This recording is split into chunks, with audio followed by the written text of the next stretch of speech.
Hey guys, welcome to the channel. Today we're going to talk about something a little different on this channel, but I want to present this because this is very serious. We're going to talk about atrial fibrillation, AFib. You have heart palpitations, arrhythmias, all these different things with your heart, because you may not have known this, but I have these. So we're going to talk about prevention, like some treatment. We're going to discuss a whole bunch of different things. If you're working out and you're having them, if you're a person that don't work out and you're experiencing it, you need some relief. There's just so many things to discuss here. Now, I'm not a doctor, so what I'm telling you is what I personally went through and process elimination and things I had to do. My oldest brother's a doctor. We discuss things, but there's certain things that I cannot, I just keep that private. There's just certain things I don't want to try to expose with anybody, but he helps me tremendously a lot, and he watches these videos, and you'll probably see this one. So here we go. I've had this since I was 17. So my first episode, I didn't really know what was going on. I was playing basketball, and all of a sudden it was just boom, it just hit me, and it felt weird. Like, it was very scary, but I didn't know because I was young. I was 17, and it just all of a sudden hit me, and it was real quick. It didn't last long, and my heart went back into rhythm, and I was thinking, okay, that was weird. I don't know what's going on here. But I started getting worse episodes. So what I did, and this is what I recommend to people, is if you're having these episodes, go ahead and find a good hospital, a good doctor.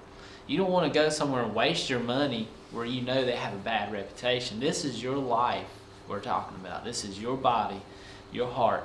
Find somewhere first to go get checked. It never hurts. You want to let them look at your heart, hook you up to machines, the heart monitor, and you want to do all these things first. Let's just go ahead and take care of this first, just to make sure. Okay, so now you say, this is when it comes a problem. Well, we did all the tests, we checked you out, you're fine. Your heart's normal, it has a good beat, so you don't have any relief. You have a relief that they've told you that your heart's fine, because this is the category I fell in and a lot of other people fall in. So what I did, I started doing process elimination myself. So I started examining my life.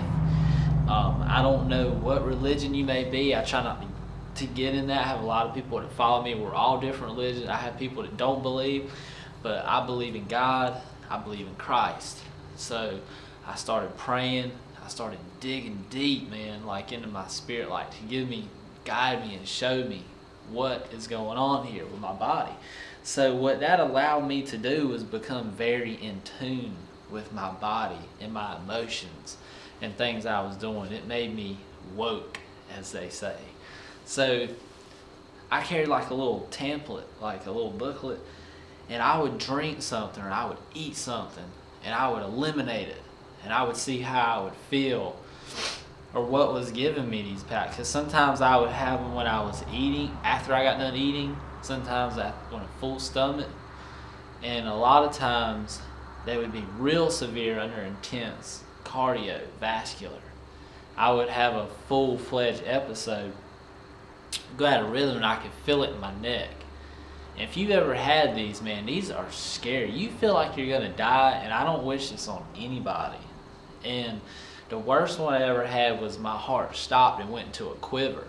So it stopped for like 3 seconds, and it went into a quiver mode, where the heart's just sitting there going like this. And I could see it through my skin. I was looking down, and it was just going like this.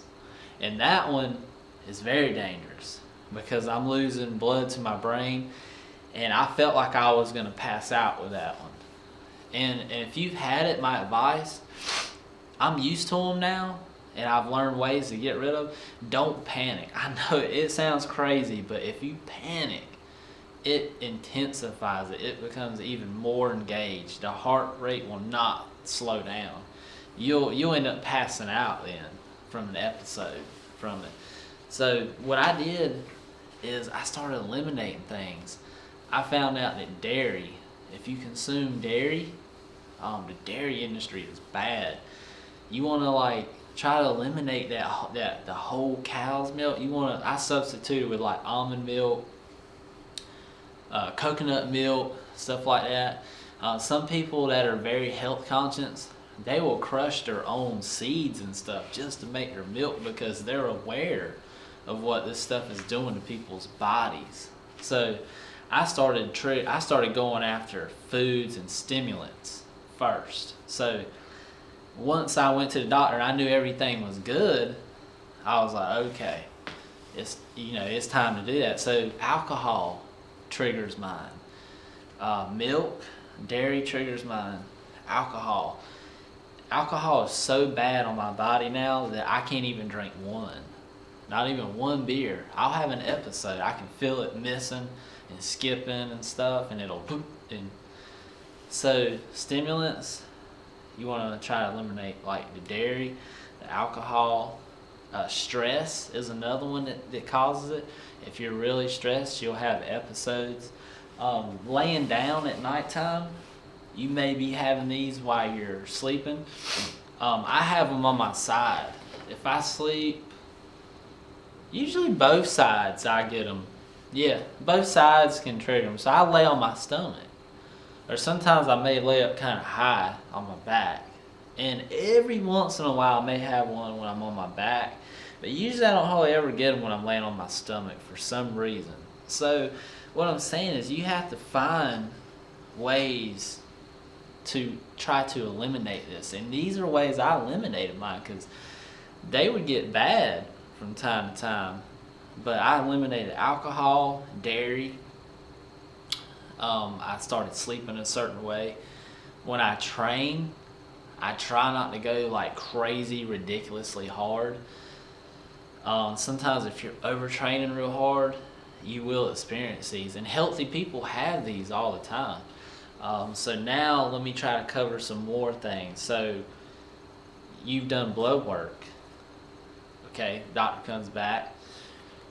You could have something to do with magnesium. There's all different types of things. You could have a low magnesium count that has your rhythm off, or potassium. So it could be something as simple as that. That's why the doctor I told you is the first choice I would recommend, so you can see and know right away that there's no heart valve problems, there's nothing going on in there. So this is what I had to do, and it's scary. Like, I had an episode not too long ago, but it was my own fault because I got off track, and I know what it was. But potato chips, they'll trigger them. The carbohydrates and the sodium content's high, so it can cause, arrhythmias and stuff like that with your heart. So you want to eliminate junk food. I truly believe that we have the right sources and foods on this earth, and like when I clean my diet up, it dramatically drops. Like, I might go 5 months and not have one. I might go 6 months and not have one when I'm on top of my game. And so and when you don't sleep, that you'll start getting arrhythmias. So stress, you're not sleeping, that will trigger, because your body, the heart, think about how many times the heart pumps a day, a year. You're putting your heart under a lot of stress when you're keeping your body awake so long. So that's throwing the functions off in your body to repair. It's increasing your blood pressure. That's another thing. If you have high blood pressure, you can be experiencing arrhythmias and things like that because your blood pressure is so high. So, like I said, I'm not a doctor, but once you start eliminating things when you first go to the doctor, and like I said, you fall into that category where they've thoroughly checked you, you're fine, your heart's strong, and that's when you're really like, what the heck is going on? So this is what I did, and this is why I'm sharing it, because this is what dramatically, I wouldn't say totally eliminate you. I live with it, but it reduced it. But these are the things I've done. And then I wanted to talk about supplements. Like I use L-arginine, and it's good for opening up your blood flow, and it allows the chambers of the heart to have more blood to pump through and stuff like that. You know, you just have more blood flow, nitric oxide through the body. So L-arginine has helped, and there's supplements and there is things that the doctors will put you on for AFib and things like that if they figure out, you know, what the cause is. But like I said, arginine, CQ10, people use that for heart health. Your omega-3 fatty acids like fish oil, people supplement with that. If I'm not mistaken, guys, you can help me out. I haven't really looked too heavy into supplements for AFib and heart palpitations, but I think was it taurine, one of those amino acids. They mix the two, and it's supposed to be good for arrhythmias. So there's things out there you can take, you can try, you can experiment with, but you might run into a bad episode too. You have to be careful. Like multivitamins, you think it's all fine and healthy, but I've ran into cases where I've taken a multivitamin and it triggered my episode. So you just have to do process elimination, see what your triggers are, know it, get in tune with your body. See, we're so used to eating anything. When I grew up, I had good upbringing, but it wasn't like, okay, this is what you should eat all the time. If you're eating fast food and junk and stuff like that, it can trigger these episodes. There's so much stuff out there that's bad, like the soft drinks, the teas, like the real artificial teas. Like, you want to stay away from all that. This is going to be a good process elimination to start. You start doing these things, and you could have food allergies. You could be very sensitive, and that can trigger palpitations and things. There's so many things that can trigger. That's why I said go to the doctor first. You know, like you could have asthma, pollutants in the air, like the pollens. It can cause that, because I get drainage all in my throat, and it makes it hard for me to breathe. Like right now, I feel tight in my chest because of the weather here in North Carolina is terrible with the pollen. So these are things I did, and I wanted to share because a lot of people may not go into depth like an average person to share what they've experienced. And man, it's just so freaking scary. Like I said, I don't wish it on nobody, but I want to talk about what I do if I have an episode. Usually, if I have one, I'll cough real hard, and sometimes I'll bump my chest like this, and I'll stand up, and if there's water around, I'll take like some room temperature water and drink it, and it'll go back. Usually it'll go back. Man, it feels like a lifetime. Like while it's happening, you're like, crap, man, this is not, like you just want it to go back in the normal rhythm. That's all you want. You just want to feel right, because it feels like you're having like an outer body experience. And it's, you know, you can have a greater chance of having a stroke from this, or like clotting. So you want to really try to eliminate it. And these are the things I did to really reduce it, to eliminate it, from having it maybe twice a week to having it every other day. When I cleaned my diet and I started doing all these things and looking to see what kind of supplements would work, it helped. I mean, my episodes went dramatically down. And see, that's things that I didn't learn when I was there at the doctor's office. I mean, I didn't, you know, they're not going to tell you everything. They're going to try to help you as best as they can. But a lot of times, the foods and the stuff we're putting in our body, it's killing us. It's killing us as people. And we just need to be educated with this stuff. And that's why I do these videos. Like I said, with my upbringing, I didn't understand. I thought it was okay to eat burgers at McDonald's and fries and Mountain Dew. But that could very well be your problem. with your arrhythmias and things. You don't realize it. It becomes a custom. You're used to it. Here's a good example. People are eating, they're feeling bad, or man, my stomach hurts. Just take some Tums, I'll be okay the next day. Or you got diarrhea or whatever, you're sick. Your body is telling you something. You cannot look at it as if I'm gonna patch it tonight and I'll be okay. And I did that.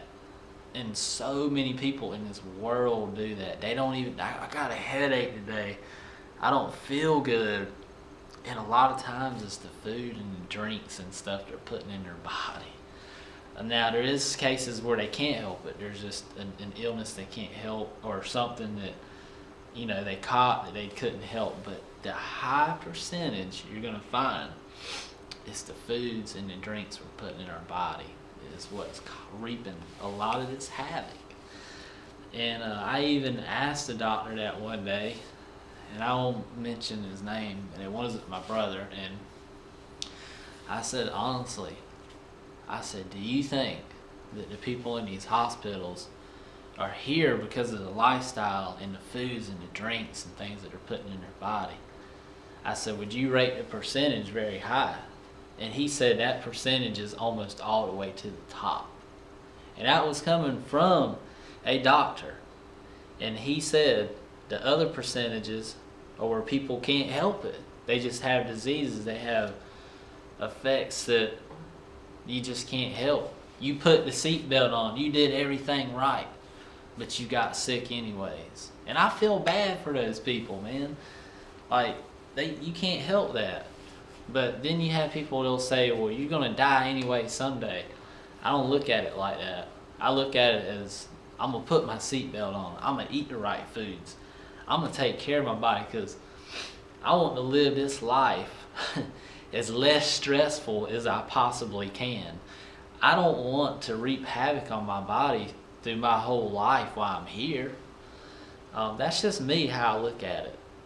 So these are all things that I had to do to dramatically reduce arrhythmias, palpitations, AFib, and things like that. Once I eliminated like the dairy, the alcohol, the bad diet, man, it just tremendously cut out everything. And I feel like for the ones that fall in that category like me, there's nothing wrong with your heart, there's nothing wrong with your valves, and all these things. That's going to be probably the area you're going to want to start aiming towards. Process elimination, figuring your triggers, get in tune with your body. Don't just say, oh, my stomach's upset, my chest, I'll be okay, I'll take some medicine, or I'm just going to eat all this box of cereal and this hamburger garbage from McDonald's. Don't do that. When your body starts telling you stuff and your stomach's hurting and you're experiencing stuff, that's your body telling you that something you put in your body is not agreeing with your body. And it is a hard, vicious cycle to break, because when I grew up, that's all I did. I thought it was good. I thought I was okay. I would go eat Bojangles and fries. And then later on, my head's pounding. I'm like, God, why do I feel like this? It's the food and the stuff I just put in my body. But it's a custom. It's a routine. It was the American way. You know, it was the way I was raised. But once I became educated with nutrition and things like that, that's when my life drastically changed. So I just hope there's nothing I'm missing. People that work out, if you're having them, you're gonna have to reduce the load. You're gonna have to lighten up. That's what I had to do, because we don't have nothing to prove to nobody. I'm gonna be 35 years old, which I'm not old, but I have nothing to prove. I'm here to help, stay healthy, and help you guys.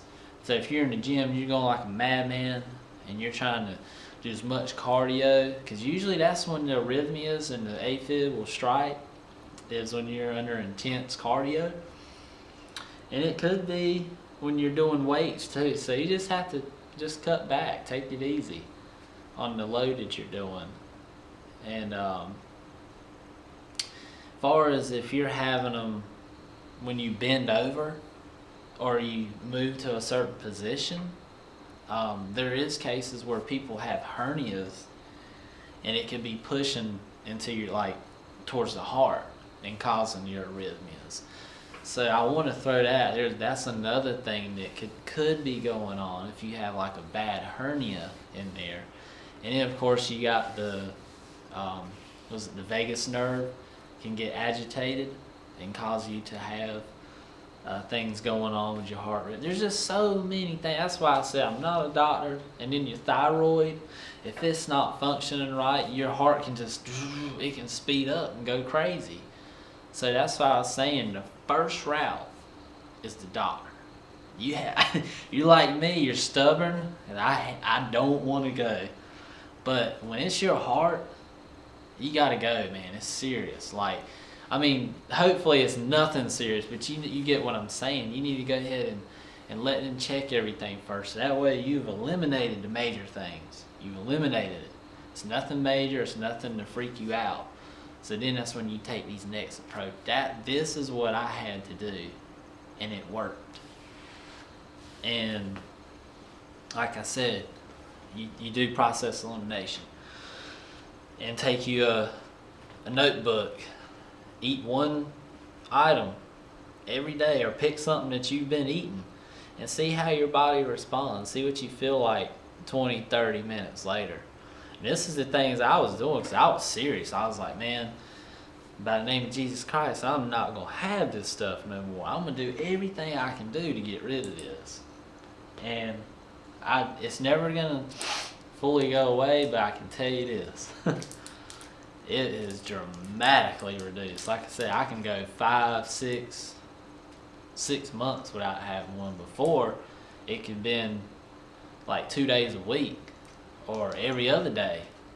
And so when I did these things, this is what really helped me. So I hope and pray I'm not missing anything. I know it's a long video, but I just trying to cover all this stuff because the atrial fibrillation and arrhythmias and heart palpitations can be really annoying, and just you can't live your life if you have them real bad. And maybe people didn't tell you about these things, and that's why I'm telling you, because this is what it's just almost cured me of mine, just about. I mean, I still have an episode from time to time, but it's very spaced out. So, and if you've had these, just know that there's other people out there that haven't. I'm a healthy guy, you know, and there's been times where if you have anxiety will trigger them too, because it throws your heart rate off, your breathing capacity starts becoming different. You're stressed, you're breathing, your heart's like, okay, what's going on here? You know, the mind is like freaking out, but the body is like trying to keep up with what's going on. So just remember that anxiety can trigger these too. And then you got to be careful with anxiety medications. You got to be careful with what you put in there, because that can trigger them too, because that controls the heart rate. With anxiety medications, it keeps you calm. And if you're the type of person you've already got a low heart rate, you could experience some arrhythmias from that as well. So it's it can be a very complicated thing. But that's why I said the first route is to find a really good doctor and go somewhere. If you have to drive 2 hours away, you do it, because it's your life, and nobody knows what you're going through but you. I mean, people know, but you know what I'm saying. That feeling, man, it ain't no joke. If people never had it, they don't want to know. There's been times I thought I was going to go away from here. I thought that was it. I was like, man, this is it. Like, God's taking me. But it would go back into rhythm. So there you go, guys. Please like, subscribe, share these videos. I'm sorry if I missed anything, but I wanted to throw this video out there This applies to fitness, to people that ain't fitness, that have sedentary lifestyle. I just covered a lot of stuff, and these are the things that work for me. So thank you for your support, and much love.